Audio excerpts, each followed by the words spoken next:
صلى الله على محمد صلى الله عليه وسلم صلى الله على محمد صلى الله عليه. الذي لا يعرفه إلا إذا عرفه بنفسه. أشهد أن لا إله إلا الله، أشهد أن محمدا عبده ورسوله، سيد العارفين سيد العالمين وعلى آله وأصحابه وأهل بيته وذريته أجمعين. أما بعد. Bapak Ibu sahibul bait, Bapak Mirhalim, istri dan orang tua, keluarga besar, semoga dalam ridha Allah SWT. Begitu juga kawan-kawan yang datang dari manapun, semoga ini menjadi bukti bahwa kita bersaudara di sisi Allah Subhanahu wa taala. Amin ya rabbal alamin. Sungguh indah, jauh dari negeri Madinah, tapi nama Rasulullah masih didendangkan dengan suara yang merdu, dengan suara yang sangat-sangat nikmat, ya. Rasulullah sebelum beliau wafat, beliau di hari beliau wafat itu paginya melihat dari luar jendela atau dari dalam rumah keluar jendela, terlihat bahwa para sahabat sedang sholat dipimpin oleh Sayyidina Abu Bakar, dan beliau kemudian menangis. Beliau terharu. Umat yang dulunya tiada, paling cuma beberapa orang bisa dihitung dengan jari, jumlahnya sudah menjadi banyak. Apalagi kalau Rasulullah memandang kita semua saat ini, tentu Rasulullah lebih girang lagi, lebih senang lagi. Semoga cinta kita kepada Rasulullah tidak bersyarat, cinta yang tulus, cinta karena kita berterima kasih kepadanya. Sallallahu ala sayyidina Muhammad. Apa tema kita, Pak? Mau tentang apa? Mau tentang apa? Tentang qalbu. Baik, insyaallah. Untuk kalbu kita semua, mari kita bacakan Al-Fatihah. Ya, kenapa?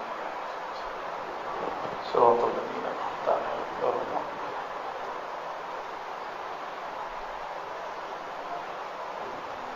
Ya. Ini ada whiteboardnya, ada spidolnya. Ada.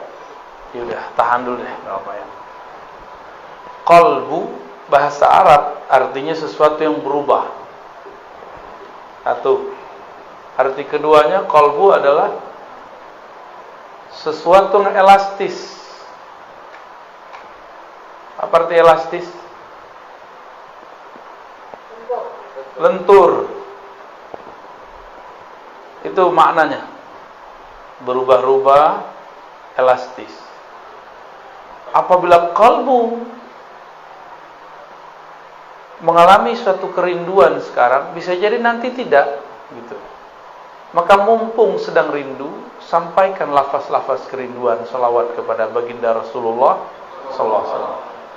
Kadang sholat nggak khusyuk, di saat sholat khusyuk, sholat selama-lamanya, karena mungkin itu tidak terulang lagi seumur hidup.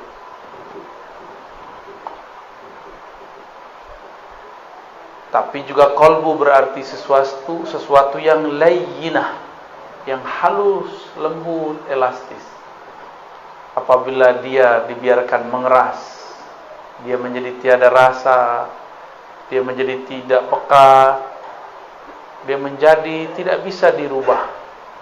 Jadi ciri-ciri qalbu bermasalah, dia tidak bisa tersentuh oleh kalimah, tidak bisa merasakan getaran-getaran nama Allah.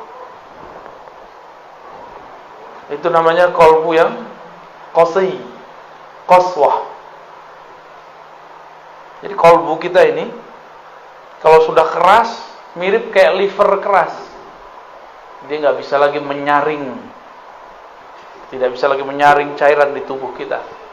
Apa yang terjadi? Penyakit batin akan masuk dan menjadi karakter. Maka hadirin hadirat yang dimuliakan Allah, kolbu ini sangat penting. Karena ia penting, Allah membahas tentang kolbu lebih dari 100 kali dalam Al-Quran.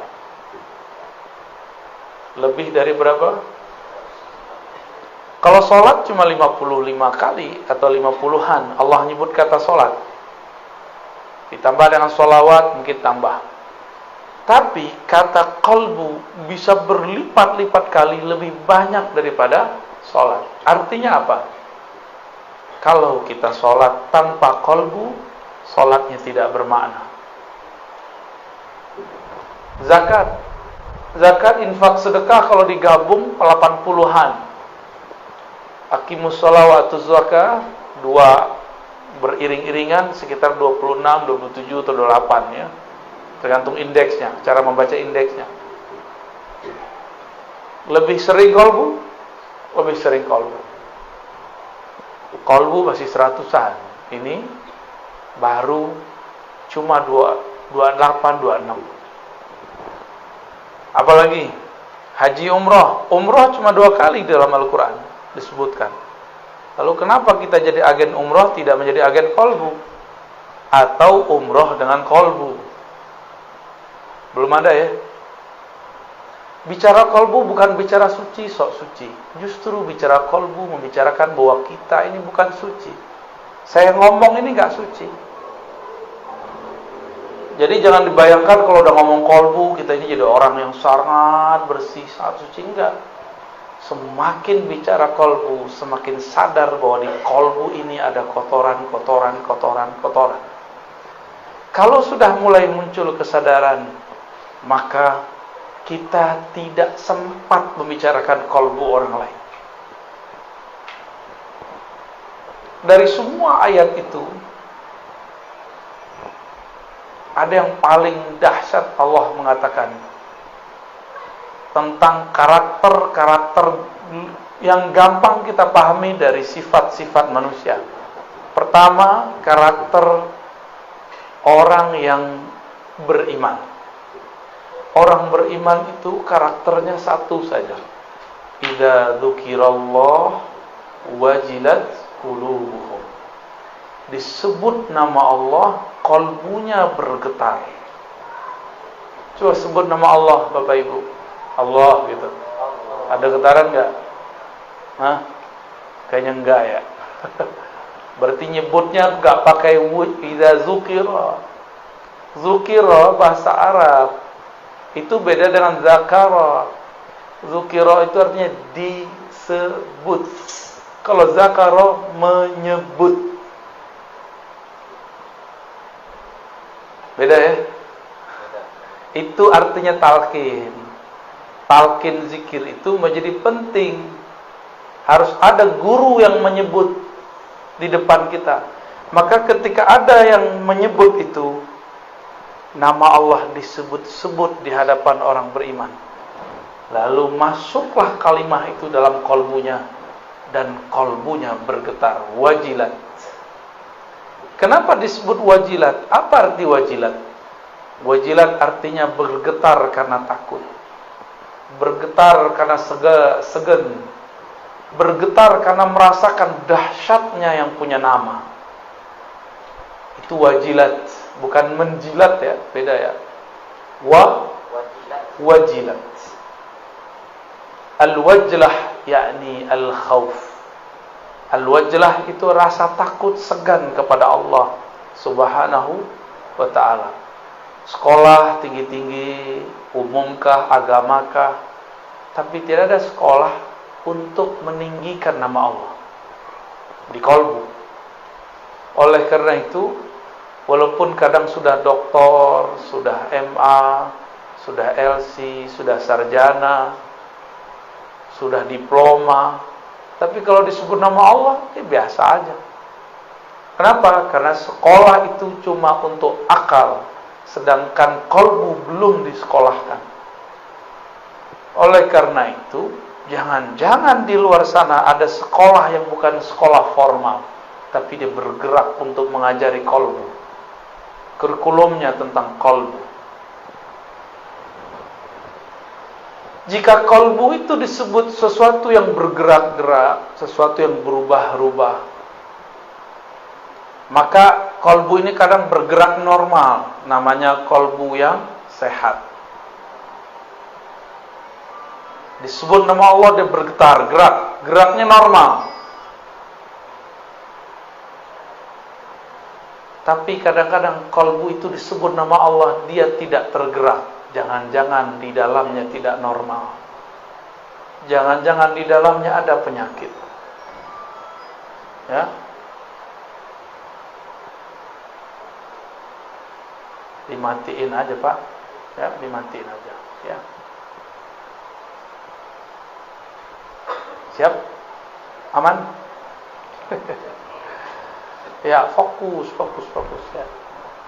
Ini lagi ngomong qalbu, lagi genting ini, ya. Qalbu itu bergerak cepat sekali, Pak. Bapak senang, saya sekarang bisa benci dalam sesaat. Bapak benci seseorang bisa senang dalam sesaat. Begitu cepat gerak di qalbu. Maka hati-hati bicara qalbu itu, ya. Qalbu kalau sehat disebut nama Allah, dia bergetar. Tapi kalau tidak, dicurigai ada penyakit di dalamnya. Kalau ada penyakit, lalu bagaimana caranya? Kebetulan ini ada Bu Dokter nih, ya. Kalau kita sakit, menurut Bapak ini, secara agama wajib berobat gak? Sakit fisik wajib. Kalau sakit qalbu wajib berobat gak? Lebih wajib. Bener ya? Kalau sakit qalbu wajib gak berobat? Bener nih. Udah diobatin belum qalbunya? Sholatnya khusyuk gak? Kalau enggak berarti qalbunya ada masalah. Baca Qur'annya nikmat gak? Jangan-jangan di lisan qalbunya ada masalah. Ada sariawan. Baca la ilaha illallah nikmat gak? Atau cuma mengikuti tradisi? Dulu zikir la ilaha illallah, la ilaha illallah, la ilaha illallah. Itu sama kayak burung beo. Gak ada nikmatnya. Di sini makanan khasnya apa, Pak? Yang paling enak? Tempoyak. Durian yang sudah itu tuh. Yang sudah kematangan itu ya. Itu bahasa halusnya. Bahasa kasarnya yang sudah busuk. Tapi kalau diolah jadi enak ya. Oke. Bumbunya apa? Cabai, bawang, oke. Ada orang buat tempoyak tapi nggak pakai bumbu, gimana? Dia sebut ini tempoyak loh.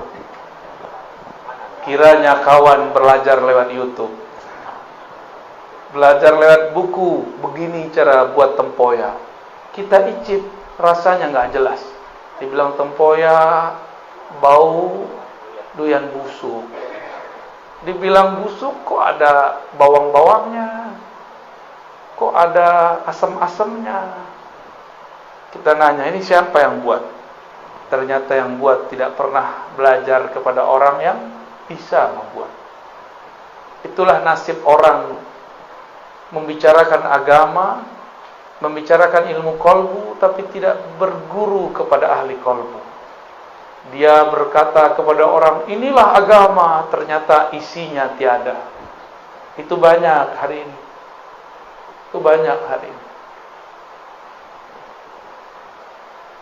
Ingin menikmati la ilaha illallah, tapi tidak dengan teknik dan bumbu-bumbunya. Jadi bumbu la ilaha itu ada. Bumbunya istighfar. Penikmatnya apa? yang bikin lezat, micin, tau micin ya? MSG. Kalau kita masak tuh ada Masako, apa lagi tuh? Ajinomoto, jadi iklan ya. Itu bumbu-bumbu membuat nikmat. Sama-sama tempoyak, tapi jika bumbunya berbeda, yang buat berbeda, hasilnya beda. Oke, sekarang ada dua orang sama-sama pintar buat tempoyak, bumbunya sama, rasanya tetap beda? Tetap beda. Itulah yang membuat kenapa ada orang tertarik dengan satu zikir si fulan, tapi tidak tertarik dengan zikir si fulan yang lain. Sebab cara mengolahnya berbeda. Ya. Qalbu ini ia secara gerak digerakkan antara jari-jari Allah. Kita tidak tahu makna jari, kita serahkan maknanya kepada Allah. Tapi kalau disebut jari, ini jari Bapak Ibu, gampang dipegang nggak? Bisa dilempar nggak? Bisa. Bisa dibuang. Apabila kolbu ada di antara genggaman-genggaman Allah, maka kolbu ini hanya bisa dikuasai oleh Allah. Jadi kita sendiri tidak bisa menguasai kolbu. Bapak ini bilang, ibu ini bilang, saya hanya senang ini, saya benci si fulan. Ternyata ketemu dia kita tersentuh. Bisa nggak begitu? Sering. Dulu saya nggak suka durian. Tahu-tahu dipaksa sama orang siapa dulu, orang tua apa kakak saya dulu, masukin ke mulut. Dicicip loh enak. Bentuknya nggak enak, tapi pas dicoba enak. Kadang-kadang begitu Pak. Tempoyaknya sudah enak, beda koki nggak masalah, dibuat oleh ahlinya. Tapi lidah kawan sedang sariawan, bisa nggak menikmati? Kalau dia mengatakan kok nggak enak, masalahnya di mana? Lidah. Yang harus diobati, yang dimasalahkan lidah atau tempoyak. Tapi banyak orang menyalahkan tempoyak dan yang masak tempoyak. Si Buya tuh, Kiai itu, Ustadz tuh tidak bagus tekniknya. Padahal kolbunya yang lagi masalah. Ya, sering nggak begitu? Sering. Kita kalau belajar zikir, kalau kolbu sudah sehat, dia tinggal makan. Namun kolbu ini ada selera. Nih, air. Airnya bersih, tapi gelasnya kotor. Kita tuang air ke dalam gelas, mau minum nggak? Nah, ini masa teknik nih, teknik mengenali kolbu. Zikirnya sudah bagus, ulamanya, syekhnya sudah berijazah, orangnya sehat, cuma kotor. Bisa nggak orang sehat kotor? Bisa. Orang sehat kotor bisa. Habis kena air hujan kan bisa aja kan? Mungkin dia habis terkenang masa kecil belum bahagia, terus main-main itu, becean itu ya, mungkin nggak? Atau dia keluar dari kebun, mungkin dia sehat tapi badannya kotor, bisa menikmati? Ada makanan tapi dibawa ke WC, bisa makan? Tuh, kira-kira begitu ilustrasinya. Jijik nggak? Maka kalau kita belajar zikir, kolbunya dicuci dulu, dibersihkan dulu. Jangan kayak orang mau makan di dalam WC, pasti nggak mau makan dia. Dia sehat.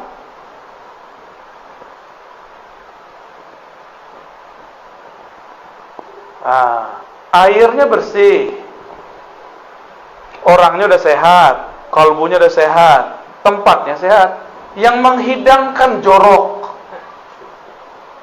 Gimana?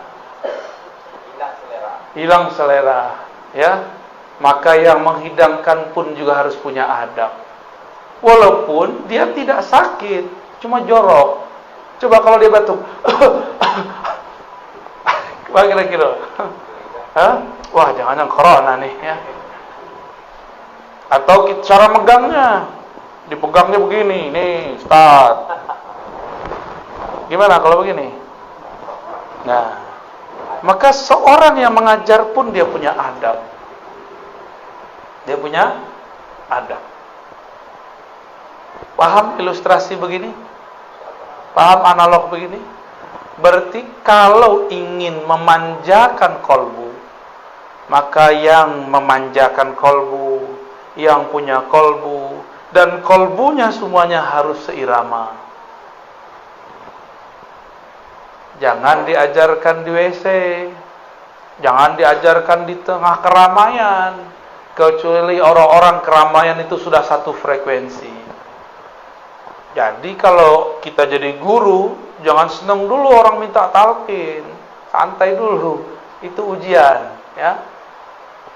Jangan senang dulu orang minta ilmu ini, minta ini. Tidak semua permintaan harus diberi.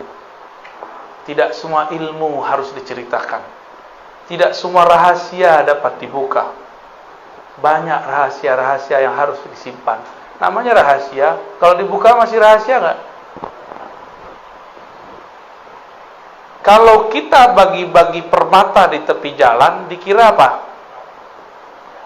Kaca. Betul ya? Dihargai nggak? Habis diambil mungkin dilempar. Sama, kalau orang obral talqin zikir, lama-lama dilempar, ditinggal. Itu kejadiannya. Zaman kalau orang tidak memberikan penghargaan ke dalam kolbunya, itu yang terjadi. Maksud saya sederhana, Bapak Ibu. Kolbu ini spesial. Allah kalau ngajak ngobrol makhluknya, itu yang diajak ngobrol kolbunya. Allah apabila ingin menilai seseorang, yang dipandang kolbunya. Saya pakai baju begini nih, kan paling keren nih malam ini ya. Amin. Itu apakah kolbu saya paling keren? Belum tentu. Yang Allah pandang kolbu.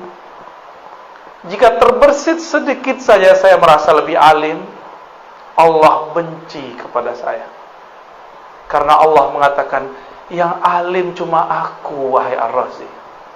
Kenapa engkau pakai sifatku? Itu sifatku.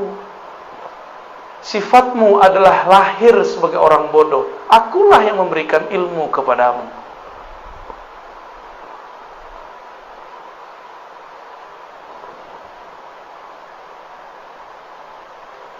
Rasa nikmat zikir adanya mirip dengan kita kalau makan. Nah, ini pertanyaan nih Bapak Ibu. Kalau makan tempoyak, enak itu di tempoyak, di lidah, di piring, atau di orang yang nyajiin?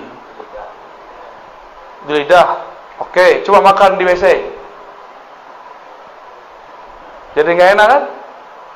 Hidung ngaruh. Tempoyaknya enak, tempatnya bersih, orang datang, makan semua. Mau nggak?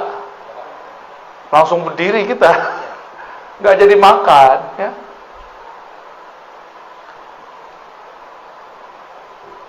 Maka semua ini perlu ada tekniknya. Kolbu di dalam Al-Quran ada kolbu mukmin, ada kolbu yang kedua, kolbu munafik. Saya setiap hari menuduh diri saya munafik. Karena di hati lain, di pikiran lain. Cuma sudah terburu jadi doktor, dipanggil Buya, Tuan Guru. Akhirnya terpaksa lah ngajar. Aslinya saya nggak berani ngomong ini. Kalau hitung-hitung diri itu nggak berani ngomong. Cuma pulang kembali, ilmu kan milik Allah. Suci milik Allah. Jika Allah maha suci, kita berarti maha ternodai. Maka dengan itulah saya datang kepada Allah dan saya minta izin, ya Rabb, ana abdukal faqir al-muznib. Ya Allah, aku hambamu banyak dosa. Alim pun tiada, ya. Makom tinggi pun tidak. tapi orang husnuzan.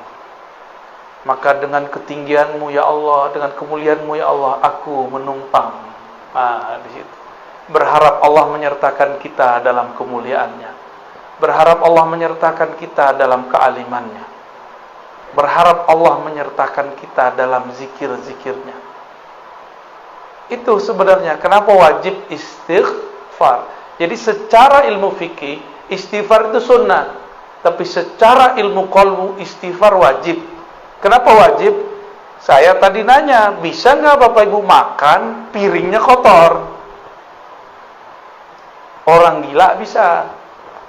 Ya, orang gila berpiring bagus nggak? Tapi kalau orang waras, miskin pun dia, kita hidangkan makanan yang enak, tapi piringnya kotor, tersinggung nggak deh? Tersinggung, kecuali ente majnun, ya. In kunta majnunan, fala ba'sa bih. Ya. Kolbu berpenyakit. Apa penyakit kolbu?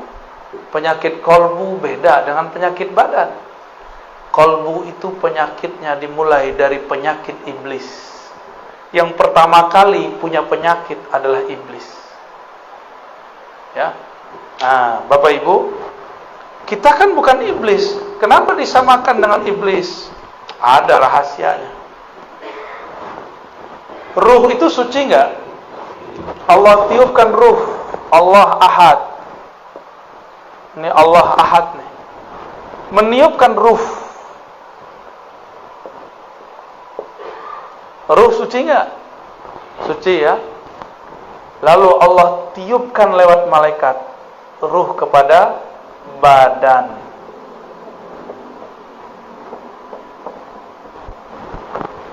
Tapi sebelum masuk ke badan, ini ada jarak di sini.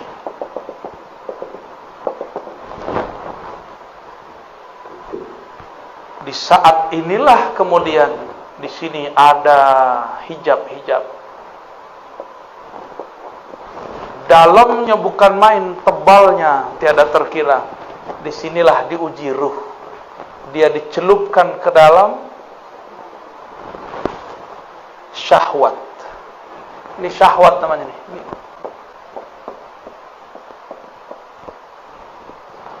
Ternyata syahwat itu berkaitan dengan badan. Semua yang ada di sini berkaitan dengan badan. Apabila ruh ditiup ke dalam badan, bernamalah dia jiwa. Gitu, ya.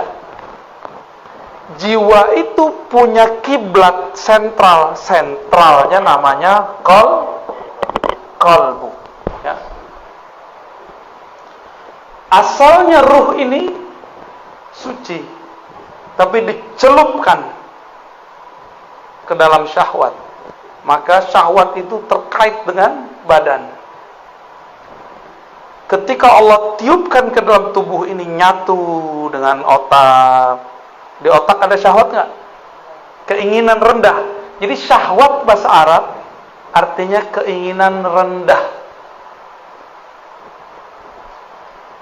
Nyatu dengan mata. Di mata ada syahwat. Mata senang lihat yang jelek atau yang cantik, yang gagah, yang indah. Indah itu apa? Ya. Kalau bagi Bang Adam alaihissalam, indah itu Hawa. No, Adam namanya orang PPIR. Ya.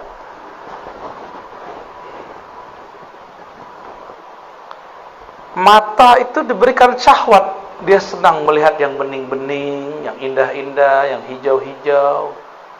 Walaupun di rumah sudah ada yang bening, yang cantik. Capek kerja, nyari puncak, nyari kebun, nyari hiburan. Berarti kurang cukup memandang yang cantik, kita perlu yang indah. Orang yang sudah tinggal di kampung, kampungnya indah.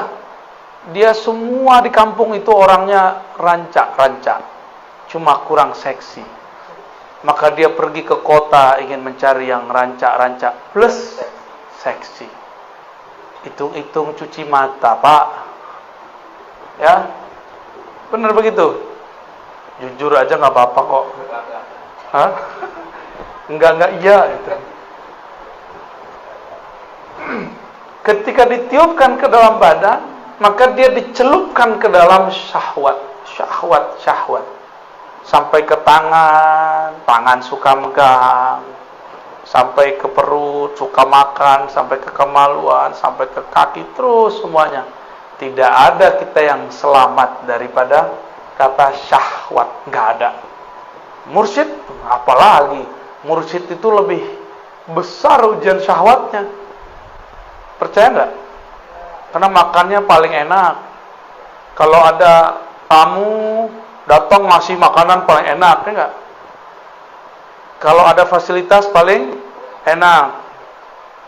Tapi si mursyid ujiannya paling berat. Paling berat ujiannya mursyid. Kalau mursyid dosanya lebih besar. Tapi kalau mursyidnya ahli ma'rifat, dia tahu cara pulang kepada Allah Subhanahu. Di situ si mursyid paham bahwa jadi mursyid bukan berarti jadi orang suci. Jadi mursyid berarti tahu cara mensucikan diri. Itu yang beda mursyid dengan bullshit. Beda-beda tipis.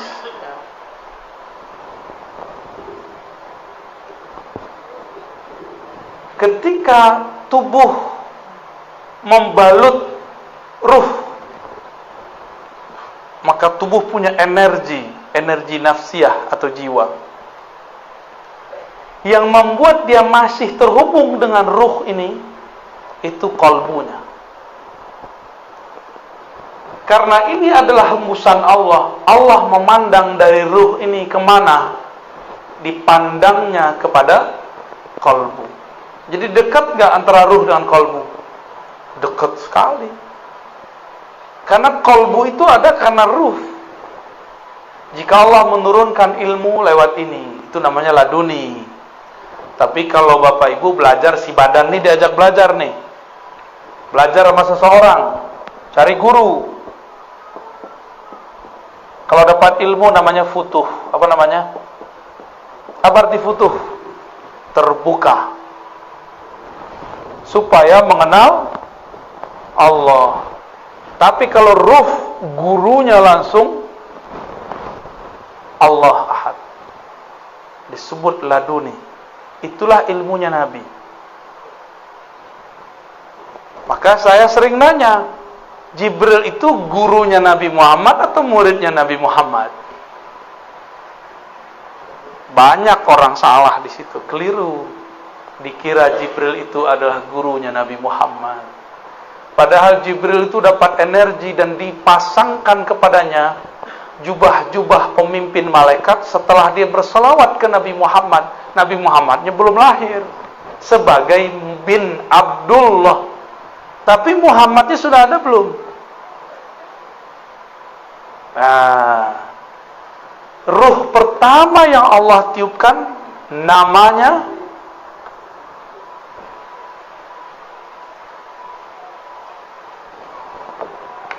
terima kasih. Ahad ini Allah Ahad ya. Qul huwallahu. Allah meniupkan wahyu ruh pertama. Hembusan pertama Allah itu namanya mirip-mirip Ahad tapi ditambah dikit mim. Ahmad. Jadi apa beda antara ruh pertama dengan Ahad? Mim.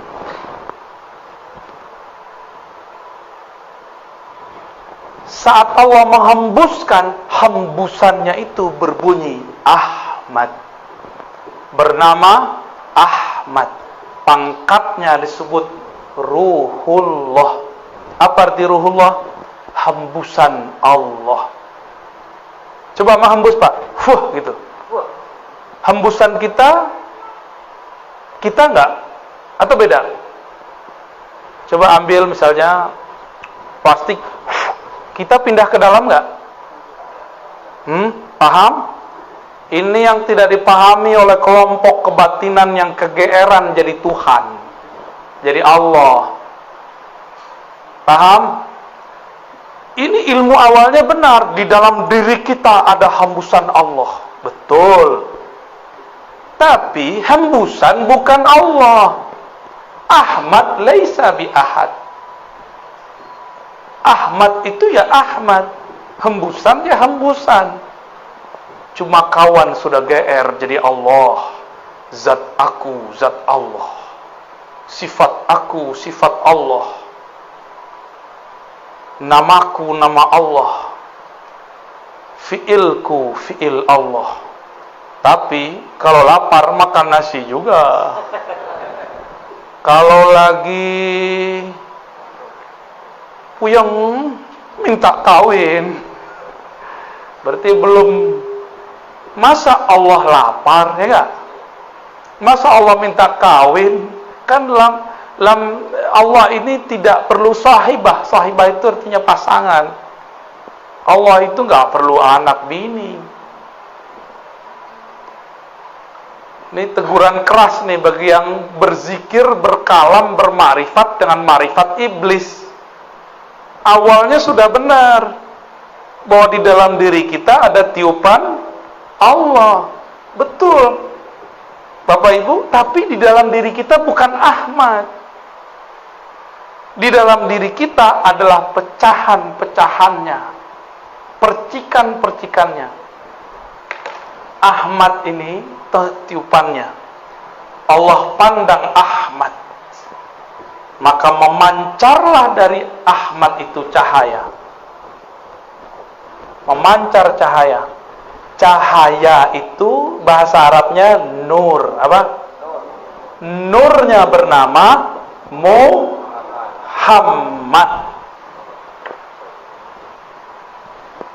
Gitu ya. Berarti nur beda nggak dengan ruh? Ahmad itu pangkatnya apa tadi? Ruhullah. Ini kalau nggak nyatet hilang. Catat. Kalau punya catatan.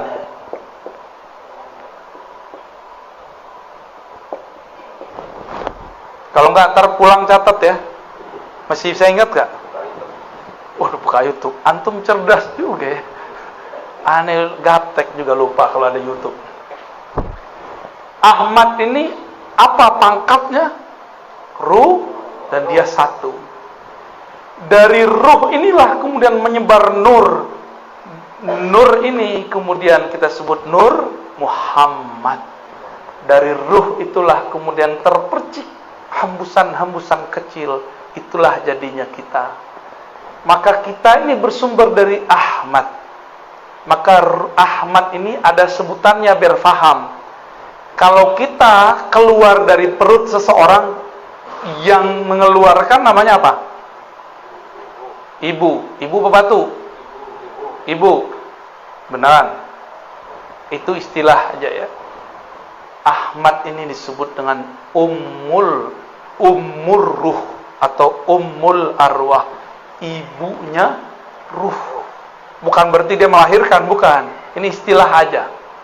Bahwa ruh bersumber dari bukan dari ahad. Jangan GR ya. Jangan GR dulu. Kawan udah GR, dalam diriku ada ahad. Ya, cemen. Gak ngerti makrifat namanya. Sok terlalu nafsu mau jadi fana dan baqo dalam Allah Subhanahu wa ta'ala. Belum, masih jauh perjalanannya. Ini perjalanan yang disebut innalillahi wa inna ilaihi. Jadi berpulang kepada Allah harus paham ini. Inilah yang ada di kalbu Nabi Muhammad sallallahu alaihi wasallam. Maka Sayyidina Isa punya ayah enggak? Secara fisik enggak punya ayah. Tapi kalau ruh sudah terpercik ke dalam perut Sayyidatuna Maryam, dia pasti jadi walaupun enggak ada ayahnya. Itu metodologisnya kenapa ada anak tanpa ayah. Ya. Nabi Adam ada ayah nggak? Ada ibu nggak? Tapi Adam yang ini ada ayahnya, ada ibunya nih. Orang Betawi, Tagadai di Pekanbaru, di Pegadaian. Deket-deket aneh ente dibully terus. Ya.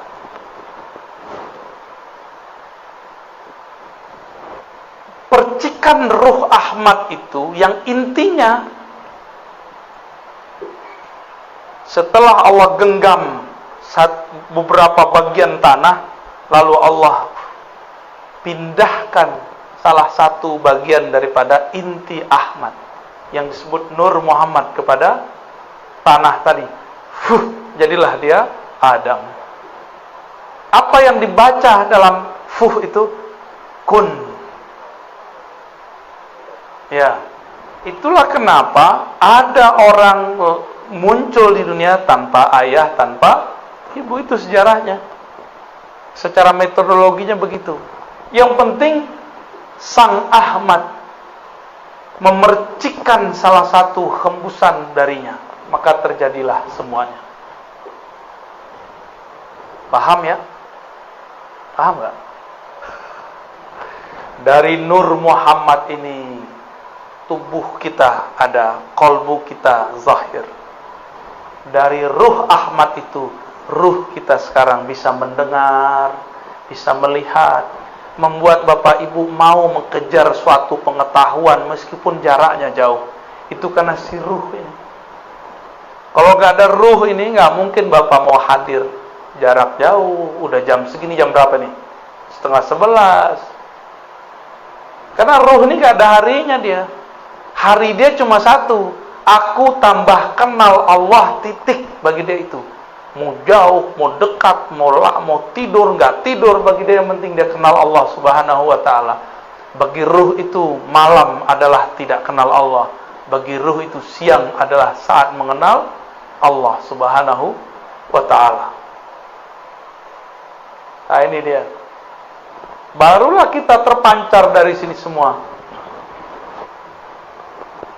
Oleh karena itu tadi Sayyiduna Isa, dia mengenal ibu hakikinya bukan Sayyidatuna Maryam. Ibu hakikinya siapa? Ahmad. Maka dia mengatakan, aku mengabarkan kepada kalian mubasyirun. Dengan apa aku mengabarkan? Bi rasuli ya'ti min ba'dismuhu Ahmad. Akan datang seorang bernama Ahmad. Jadi Nabi Isa itu enggak menyebut nama Muhammad karena dia tahu dia langsung dari Ahmad. Itulah yang diakui oleh Kubas atau Kufas ibn Asyam. Engkaukah yang lebih tua dari Rasulullah atau Rasulullah lebih tua dari engkau? Jawaban beliau apa? Kufas ini waktu Abraha masuk bawa gajah ke Mekah, dia lihat. Berarti dia udah jadi anak-anak. Nabi Muhammad baru lahir tahun gajah. Tuan mana? Ibnu Asyam. Tapi ketika Ibnu Asyam ditanya, ente lebih tua, kamu lebih tua, engkau lebih besar, atau Rasulullah? Apa jawaban beliau? Kalau lebih tua Rasul. Tapi kalau lahir duluan aneh. Bingung gak tuh? Lebih tuaan Rasulullah. Tapi kalau lahir tuaan aku.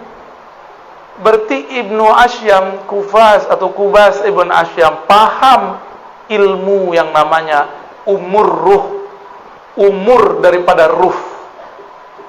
Bahwa ruh ini kadang ada yang lebih tua, ada yang lebih muda. Ruh yang lebih tua, ruh yang faham. Maka siapa yang ditakdirkan faham malam ini, ruhnya sudah ditakdirkan dewasa. Tapi kalau ini Buya ini ngomong apa ini? Berarti Anda belum cukup umur, wahai ruh. Selamat belajar lagi. Nah, dari sinilah kemudian muncul alam semesta, ya. Alam. Kita di alam ini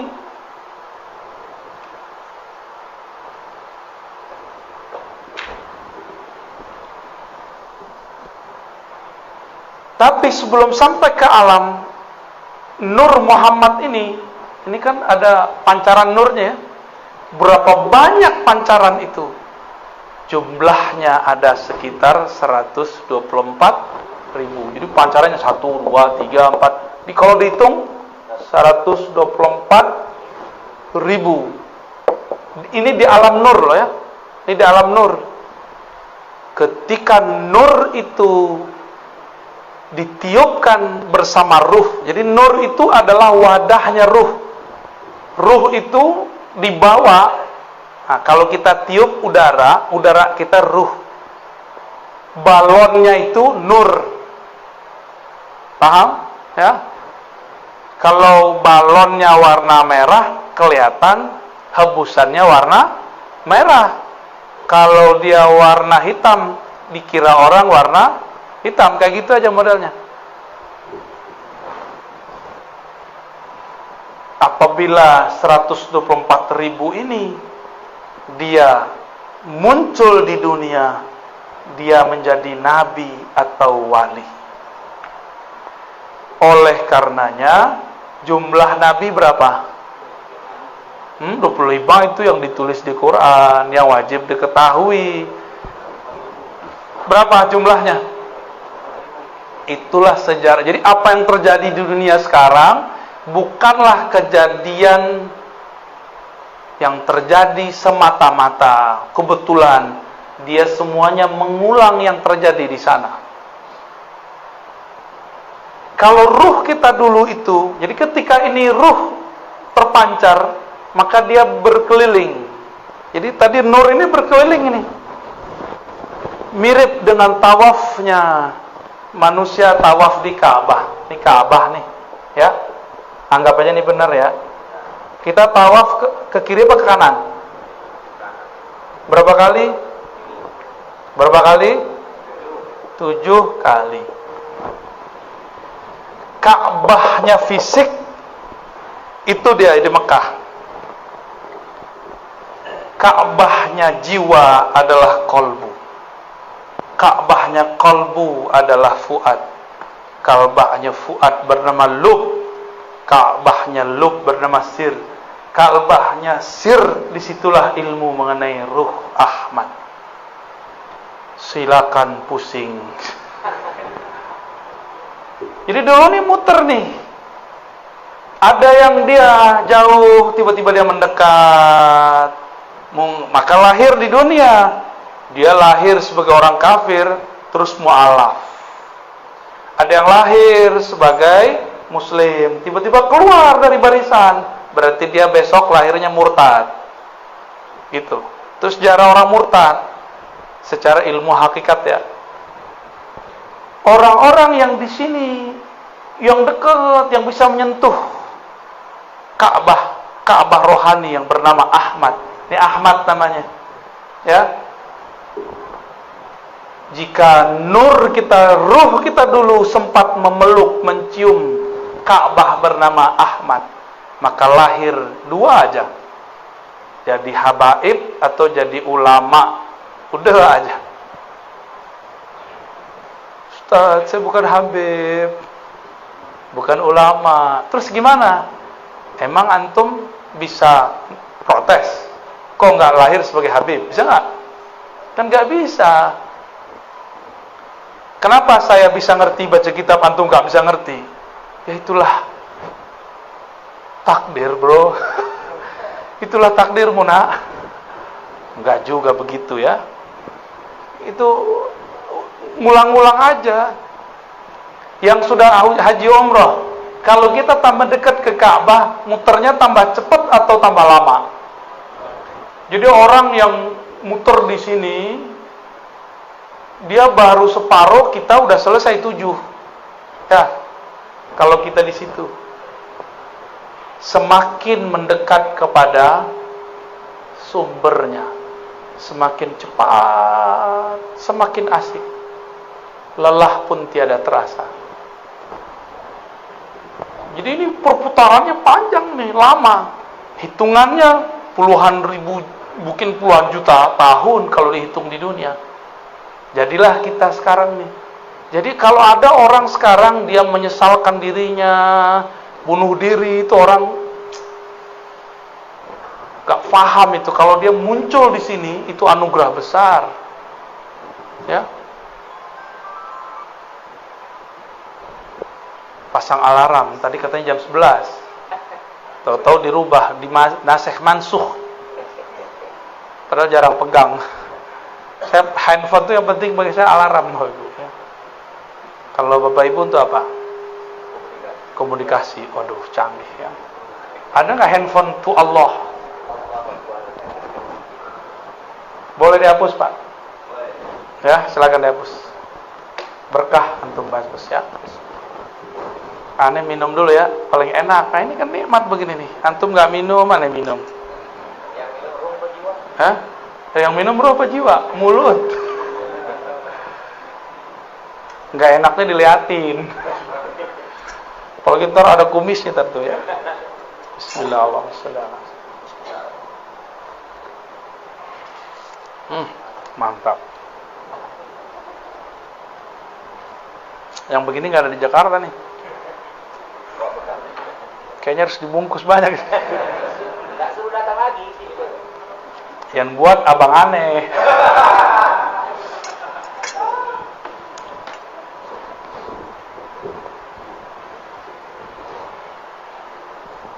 Jadi kita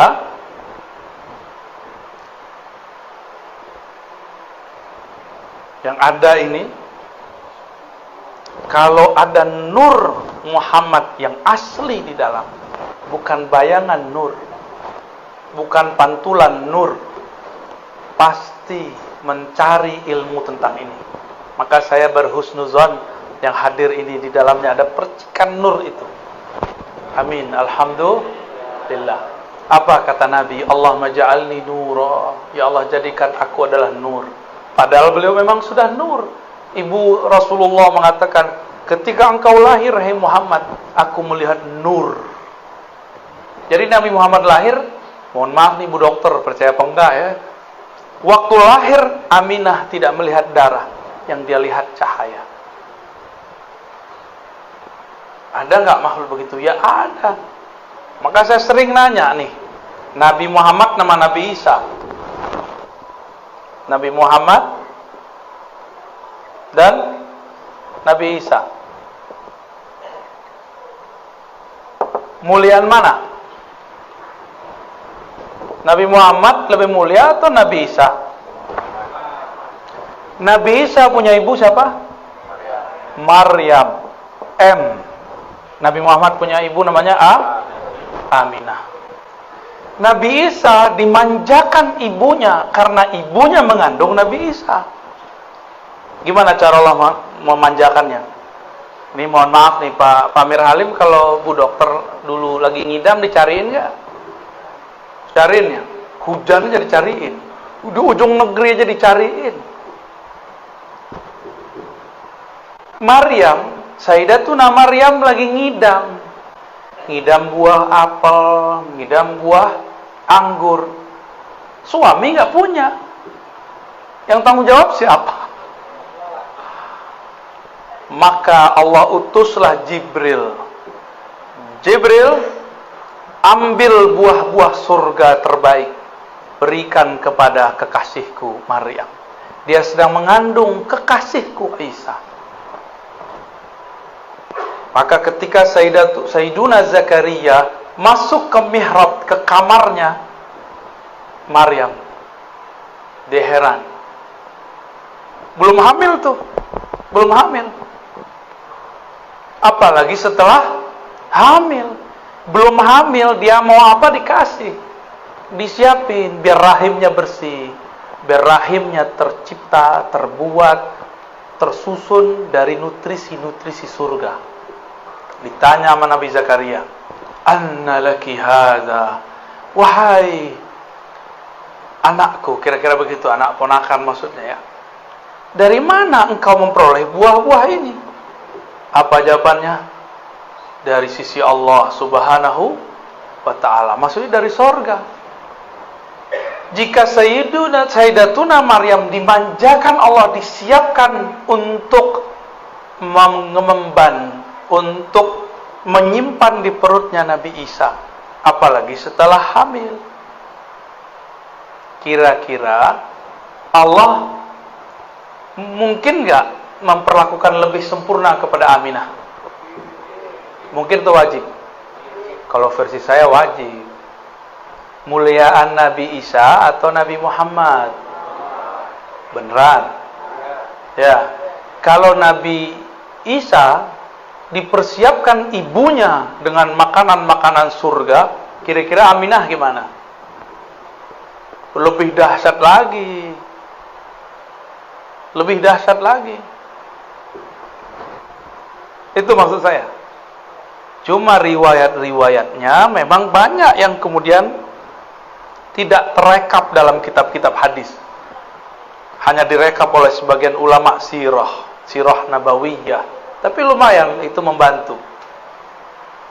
Malam pertama Aminah hamil.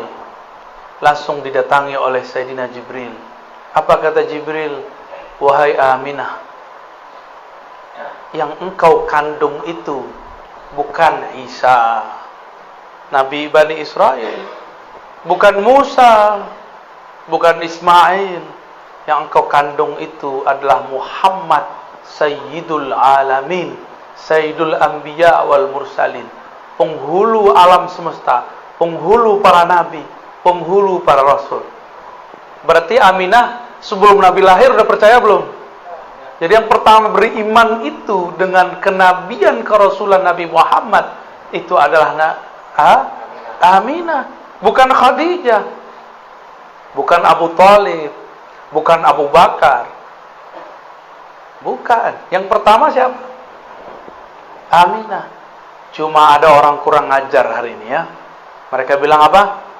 Orang tua Nabi masuk berdasarkan beberapa hadis-hadis yang bisa dikritisi pemahamannya. Oke. Nabi Isa dipersiapkan tubuhnya oleh Allah masuk ke dalam rahim yang mana pemilik rahimnya Maryam memakan buah-buah surga. Itulah sebabnya Nabi Isa tubuhnya kuat. Hanya Nabi Isa yang diizinkan Allah nanti bunuh Dajjal. Kenapa dia doang yang kuat? Tapi di atas dia ada Mahdi. Al-Mahdi itu pewaris langsung Nabi Muhammad. Jadi nanti Nabi Isa kalau lihat Mahdi yang kelihatan sama dia Nabi Muhammad. Sirnya itu, wah ini Nabi Muhammad nih. Tapi kok mukanya beda dikit ya? Cuma dilihat nasabnya, oh masih nasab Nabi Muhammad. Terlihat sama dia itu Nur Ahmad, Nur Muhammad Sallallahu Alaihi Wasallam. Itulah rahasianya kenapa saya tulis Muhammad di atas, Isanya di bawah. Al-Mahdi itu nanti pewaris. Ditaruh pewaris itu kanan, di kiri aja ya. Mahdi, Al-Mahdi. Walaupun dia bukan seorang nabi, tapi dia mewarisi nabi, pemimpin para nabi. Gimana kira-kira? Makanya Nabi Isa tetap jadi makmum. Nabi Muhammad udah nggak kelihatan, Al-Mahdinya ada. Nanti yang jadi makmum tetap Nabi Isa, yang jadi imam tetap Al-Mahdi, karena dia pewaris mutlak Nabi Muhammad Sallallahu Alaihi Wasallam. Pewaris mutlak. Jika Nabi Muhammad ada pewarisnya Al-Mahdi, Nabi tadi ada berapa jumlahnya? 124 ribu. Di akhir zaman inilah yang akan berjuang. Namanya wali. Jumlahnya berapa? Yang besar-besar 124 ribu. Selebihnya pasukan tim hore. Lumayan tim hore. Ya. Jangan dibayangkan 104 ribu itu doktor, belum tentu. Ada yang doktor, ada yang enggak. Jangan dibayangkan itu mursyid, belum tentu. Ada yang mursyid, ada yang tidak. Jadi jangan kecil hati dulu. Siapa tahu di antara kita ini ada yang pewaris 124 ribu. Apa kata Nabi? Al-ulama warasatul anbiya. Ulama-ulama itu mengenal Allah, karena itulah mereka dianggap pewaris nabi-nabi yang kenal Allah. Jadi yang diwarisi bukan gelar doktor. Nabi bisa baca kitab kuning nggak? Kitab kuning belum ada di zaman Nabi. Belum ada kan? Belum apa udah ada? Kalau udah ada, berarti bukan Nabi Muhammad tuh. Jadi siapa yang bisa baca kitab kuning di sini? Jangan GR dulu. Antum belum tentu pewaris Nabi Muhammad. Nabi Muhammad itu ummi. Tapi ummi itu ada maknanya, yang bersifat induk. Kalau secara harfiah ummi bisa berarti tidak bisa tulis baca, ya. Tapi secara arti lain apa? Induk, sumber. Jadi kalau saya punya terjemahan lain, An-Nabi Al-Ummi, Nabi yang merupakan induk semua nabi-nabi. Karena beliaulah Nabi 124.000 ada. Al-Mahdi pewaris Nabi Muhammad. Isa pasti ada pewarisnya. Musa pasti ada pewarisnya. Dengan itulah cara mereka berjuang di akhir zaman. Karena tidak mungkin ada kelahiran kembali. Namanya reinkarnasi. Yang ada cuma waris. Siapa tahu di antara kita ada yang jadi pewaris. Amin ya rabbal alamin. Terus apa lagi dong? Apa kaitannya dengan kolbu? Nah, itu kan pertanyaannya tadi. Ilmu ini bukan lagi ilmu kolbu, tapi sudah ilmu ruh. Sumber ma'rifatnya kolbu. Kolbu itu dia punya ma'rifat dua aja. Dari Allah pasti lewat ruh. Dari selain Allah pasti lewat akal dan panca indera. Baca kitab lewat panca indera nggak? Baca, maka belum tentu orang yang bisa baca kitab jadi orang alim. Siapa tahu jadi sombong. Ya benar. Ada nggak ketemu orang baca kitab sombong? Banyak, salah satu yang di depan. Astagfirullah. Kalau ada sombong, antum sombong.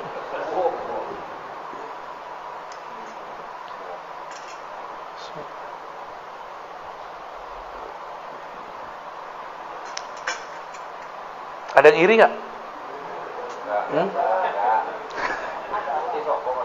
Kalau iri berarti kalbu juga berpenyakit. Cuma ada yang nafsu jadi wali. Jadi wali itu adalah poros poin yang Allah tatap di bumi. Jika dulu Nabi adalah qulubul alamin, jantungnya, kolbunya alam, meninggal para nabi. Nabi-nabi sudah wafat belum? Wafat. Benar, fisiknya. Terus ilmunya dipindahin ke siapa? Dipindahin ke wali. Selama masih ada wali di muka bumi, Allah masih menatap. Ditatap bumi ini dengan baik. Jika yang punya kolbu kewali ini mati, barulah Allah kiamatkan semua yang di muka bumi.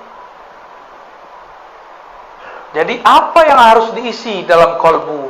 Tidak cukup dengan zikir, tapi harus mengenal siapa yang dizikirkan.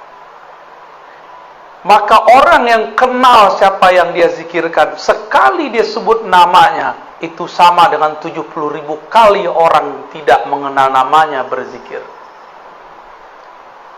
Makanya wali-wali itu santai.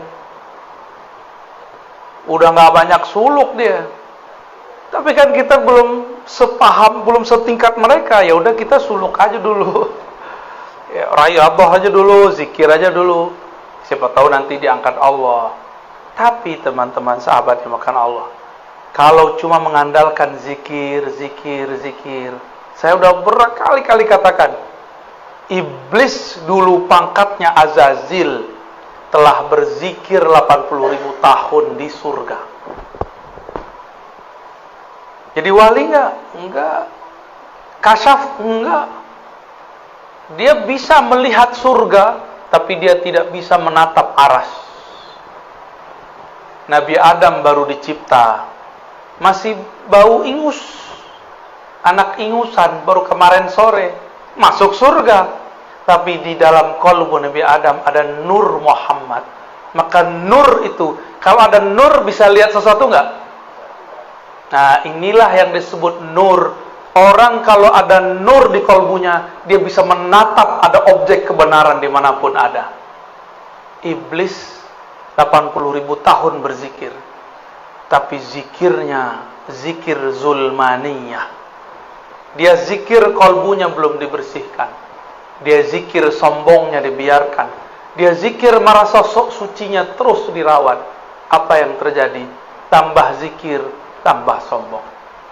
Tambah ilmu, tambah songong.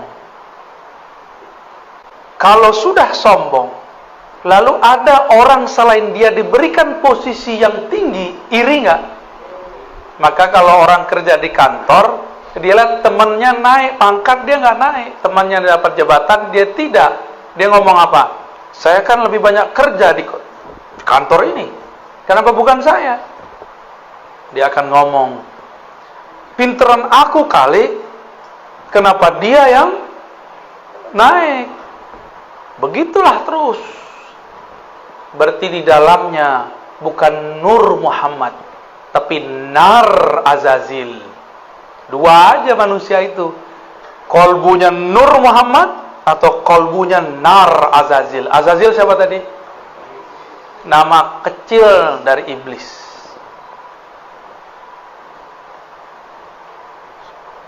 Gimana kira-kira? Yang suka nyolot terus, tahu nyolot? Marah puluh, kayak api, nyala terus. Itu nar di dalamnya.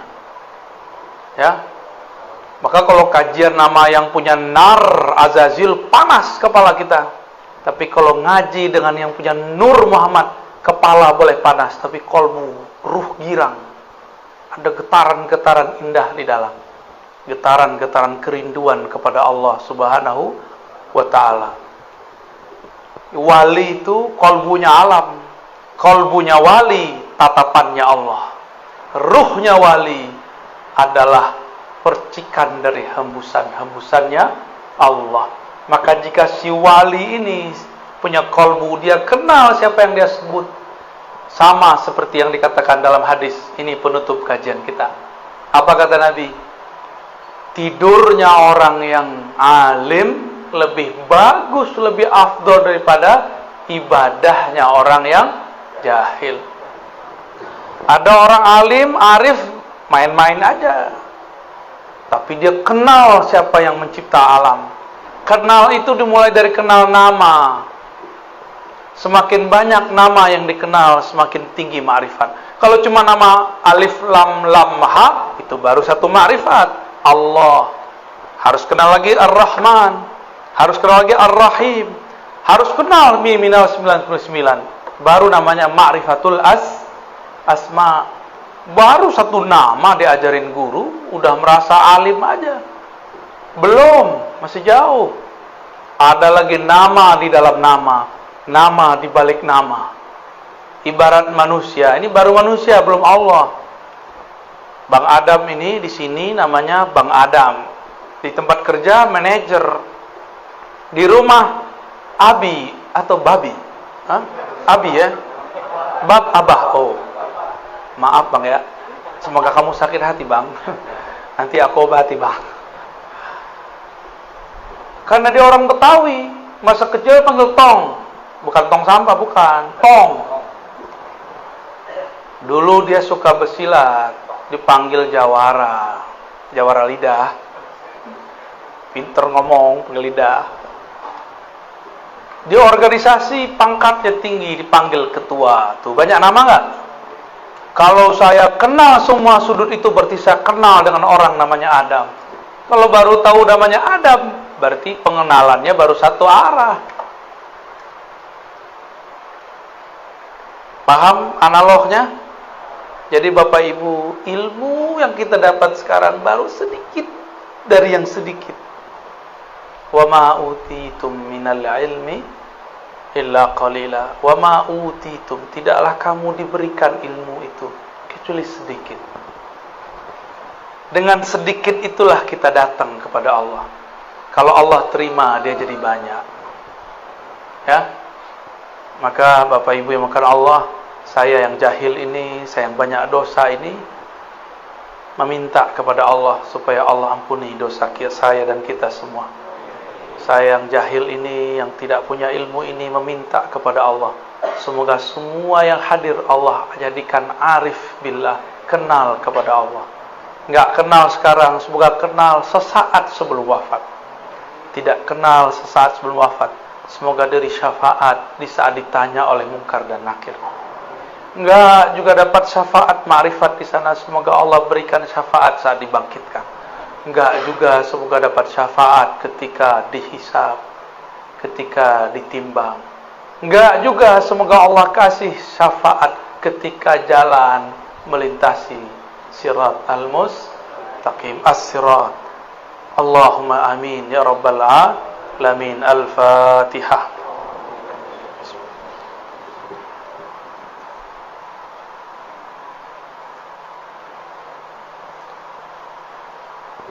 Waladhdallin. Amin. Allahumma shalli ala sayyidina. Gimana? Udah? Cukup ya? Loh, ada tanya jawabnya? Ya udah setengah jam ya? Oke. Loh, antum ya? Nanyanya pakai adab ya. Kalau enggak saya enggak jawab. Yang nguji-nguji keluar. Serius.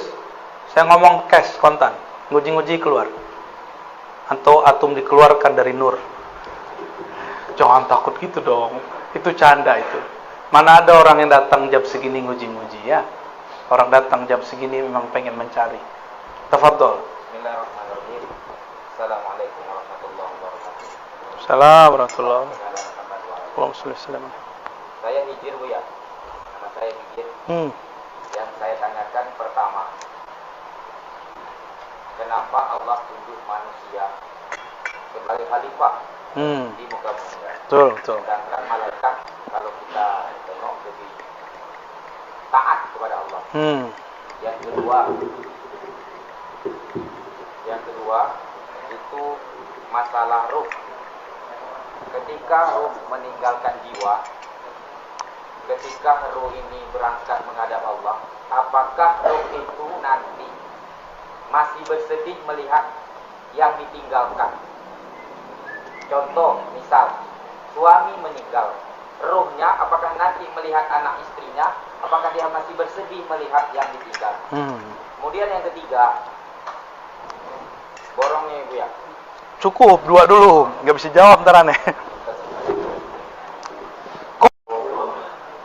Bukan monyet, air, tanah, semuanya nolak. Semuanya nolak. Mereka mengatakan, ya Allah, kami tidak mengerti. Kami tidak punya ilmu, ya Allah. Bahkan kepada malaikat. Tapi malaikat masih ngerasa beberapa kali sok pinter gitu. Tapi soknya malaikat itu bukan sok. Soknya malaikat itu apa adanya. Dia memang begitu orangnya, SOP. Malaikat tuh nggak ada namanya basa-basi. Saya mah nggak bisa bahasa Arab, Ustaz. Padahal baca kitabnya jago. Bisa bahasa Inggris Kak? Bisa dikit-dikit, padahal keren. Ya, orang kita kan gitu. Kalau di Barat nggak begitu. Mirip-mirip begitulah. Bilang iya, tidak, bisa, tidak bisa. Malaikat begitu. Dalam Al-Baqarah ayat 30, 31, 32, 33 terus sampai setelahnya terjadi dialog. Kalau faham ini, faham rahasianya. Orang banyak baca ayat ini tapi tidak faham rahasianya. Jadi ada dialog antara Allah dan malaikat di alam malakut sana. Alam malakut.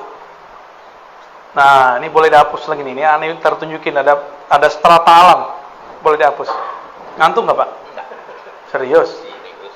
Ntar jadi tukang hapus di surga ya. Nah, hapus whiteboard. Jadi asisten kita ntar. Amin. GR aja masih masuk surga. Amin.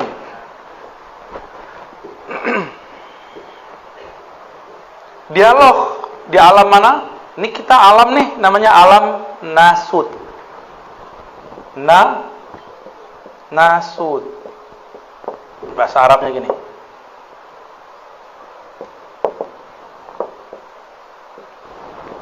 Nasut, nas, manusia. Disebut juga dengan alam nyata.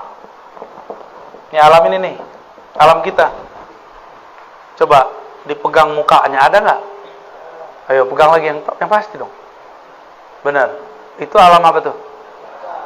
Alam nyata. Bahasa ininya? Nasut. Di atas alam ini, nah, ini ada alam kepalsuan di sini. Ada alam namanya malakut.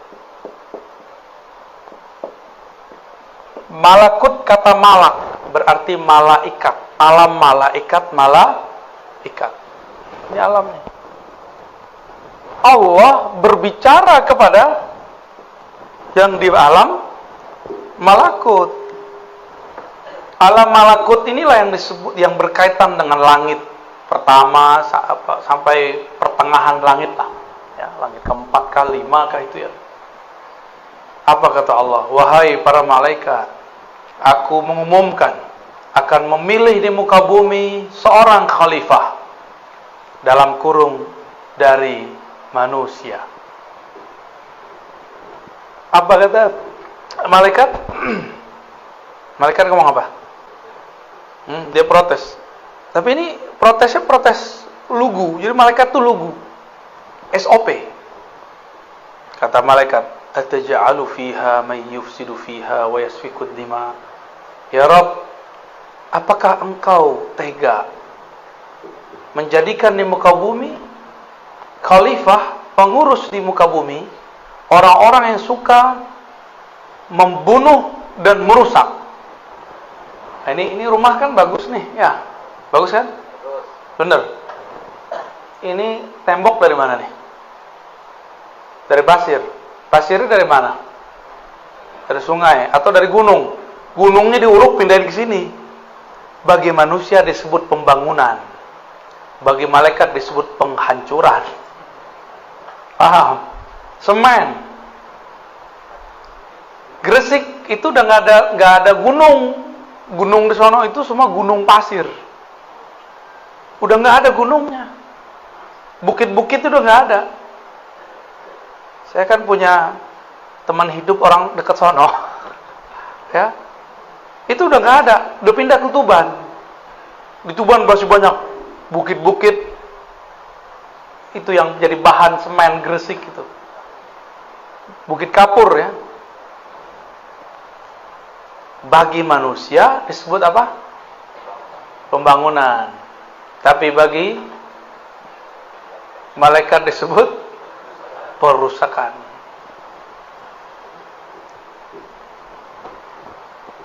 Kita tadi makan sop ya. Sop apa itu? Kambing. Langsung makan kambingnya atau disembelih dulu? Hah? Ini ada orang pintar ngomong di samping saya soalnya nih. Mana ini orang nih? Oh, lagi tidur kali ya. Jadi dia bilang nggak boleh makan kambing, bahaya. Yang boleh makan daging kambing. Kalau makan kambing, wah jadinya gawat ya. Belum makan kambing, jenggot saya udah mirip kan? Sekete, dikit. Wah jenggot antum lebih dahsyat tuh. Bro Adam belum punya tuh ya. Antum belum balik ya. Untuk kita makan, kita sembelih dulu, tertumpahlah darah.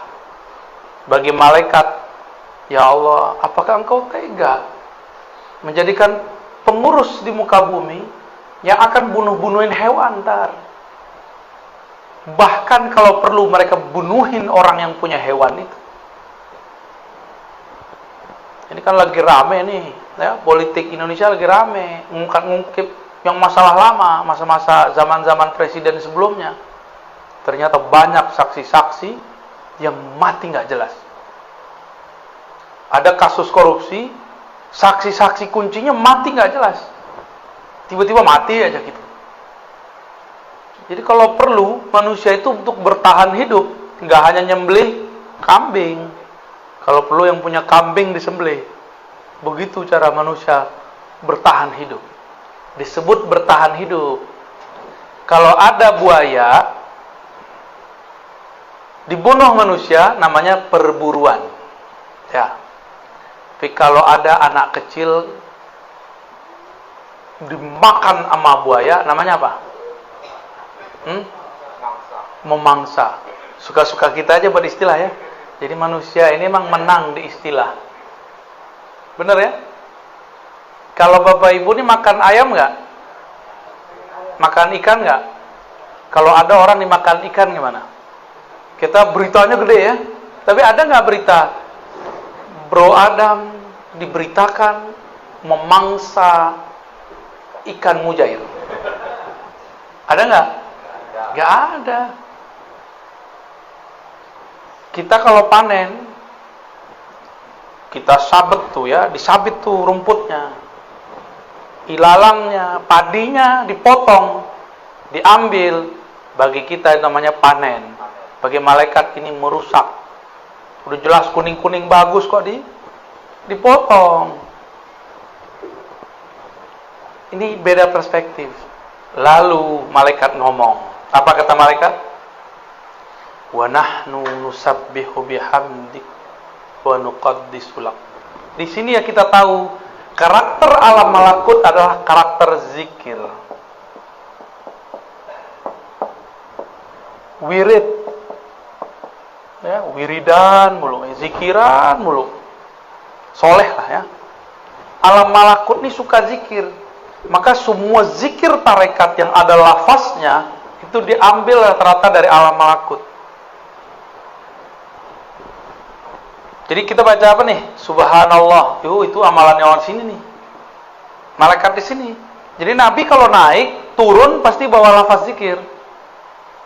Ada zikir yang dipakai oleh malaikat pembawa rezeki. Ada caranya. Mau diajarin. Wah, khawatirnya nggak mantap kalau antum yang baca.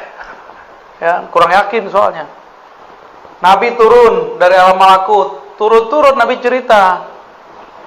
Ada malaikat fulan, namanya zikirnya adalah subhanallah bihamdi azim. Subhanallah, subhanadzil izzati wal jabarut. Ada lagi zikirnya pakai takbir Allahu akbar kabira, subhanallah bukratan wa asila. Macam-macam.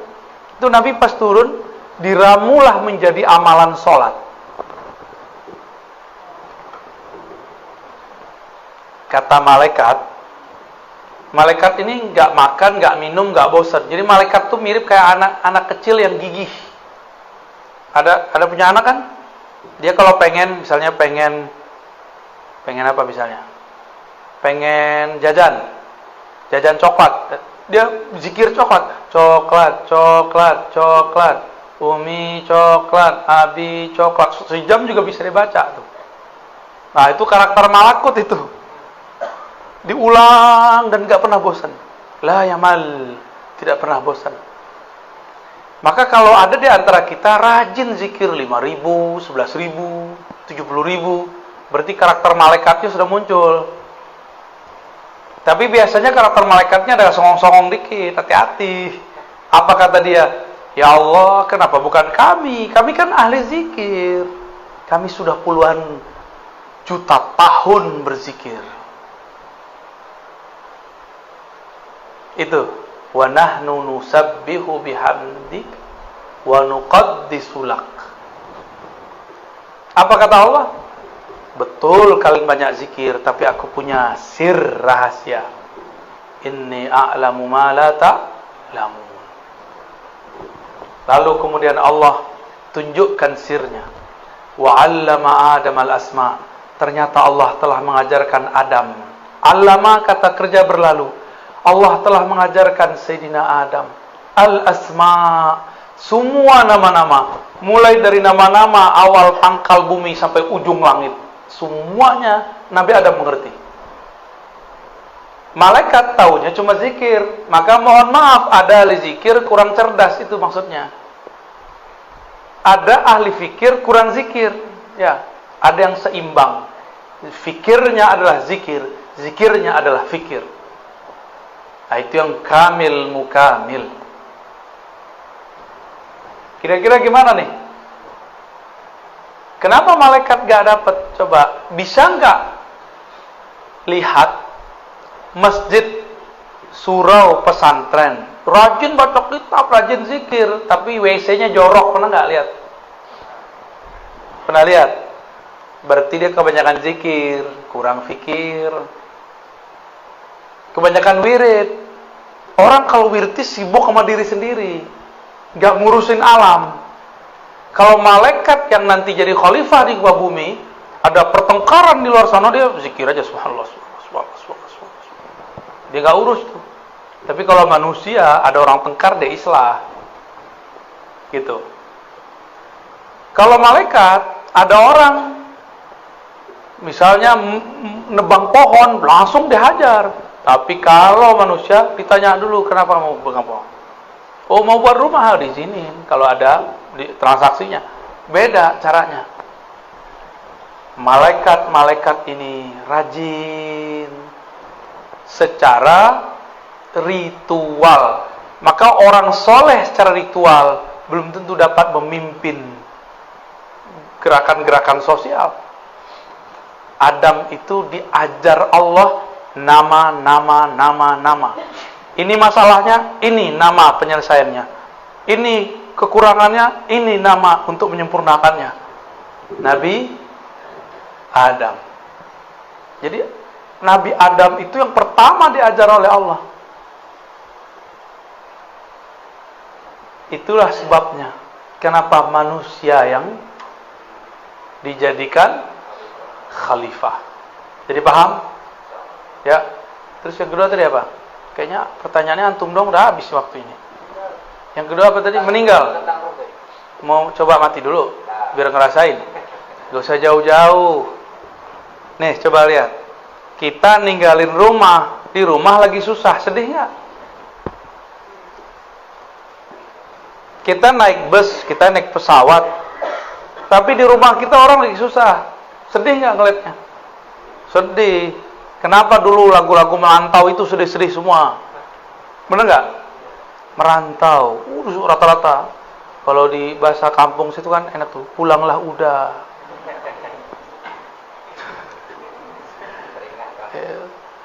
Saya nggak hafal tuh, karena dulu zaman-zaman itu mengharamkan lagu. Jadi sampai sekarang nggak bisa nyanyi, cuma bisa mendengarkan. Kalau sholawat tuh kalau nggak ngeliat teks saya nggak bisa nyanyi. Ya, kalau saya lihat teks baru bisa ngikutin tuh tadi para penasyid kita tuh. Sallallahu. Itu saya ngeliat dulu baru bisa, kalau nggak ngerti ya. Karena udah keblok di sini tuh udah keblok. Dulu pernah mengharamkan musik. Alhamdulillah ketemu orang-orang yang ahli dalam ilmunya. Saya kemudian bisa memperbaiki sedikit, tapi nggak bisa lama. Nggak bisa. Udah. Walaupun dulu pernah bernasyid, tapi kan sebelumnya pernah mengharamkan. Ketika ruh berpisah dari badan, itu mirip orang meninggalkan kampungnya atau satu negeri. Itu permisalan pertama. Yang kedua, orang kalau meninggalkan badannya,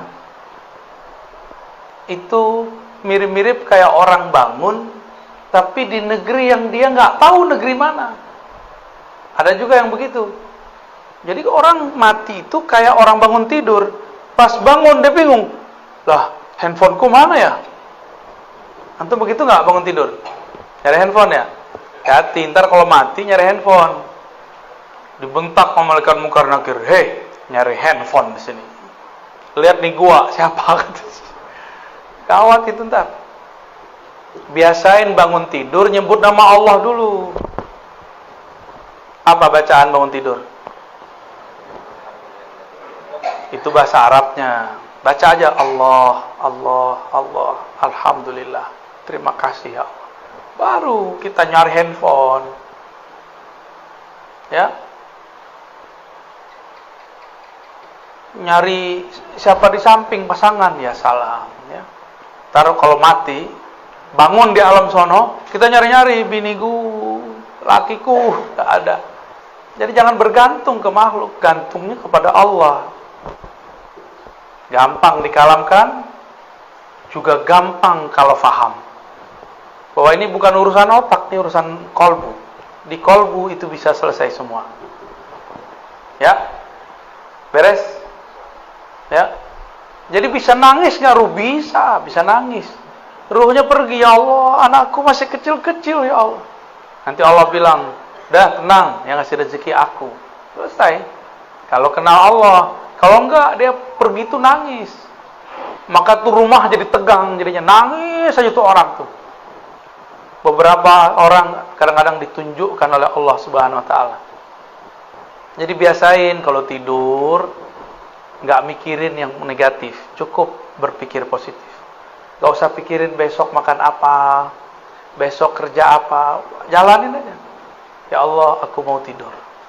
Nasibku esok aku serahkan kepada Engkau. Tidur, baru tidur nyenyak namanya. Tidur nggak nyenyak itu kalau banyak pikiran. Ya, cukup? Udah cukup. Tambuah. Udah satu lagi deh, ada yang dari ibu-ibu nggak? Ada dari ibu-ibu. Cukup. Alhamdulillah. Kita tutup pakai sholawat yang merdu ya. Mana? Ahli sholawatnya mana nih?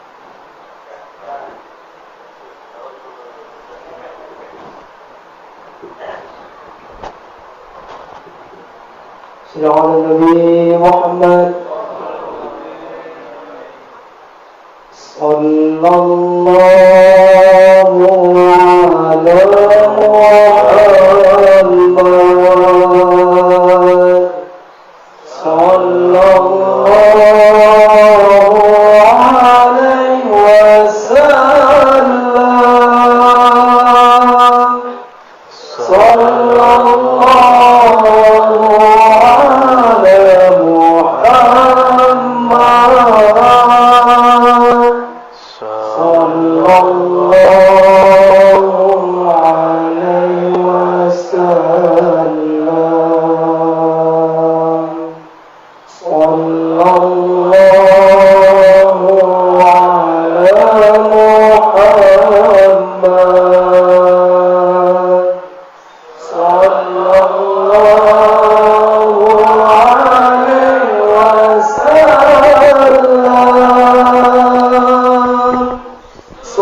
Assalamualaikum warahmatullahi wabarakatuh. صلى الله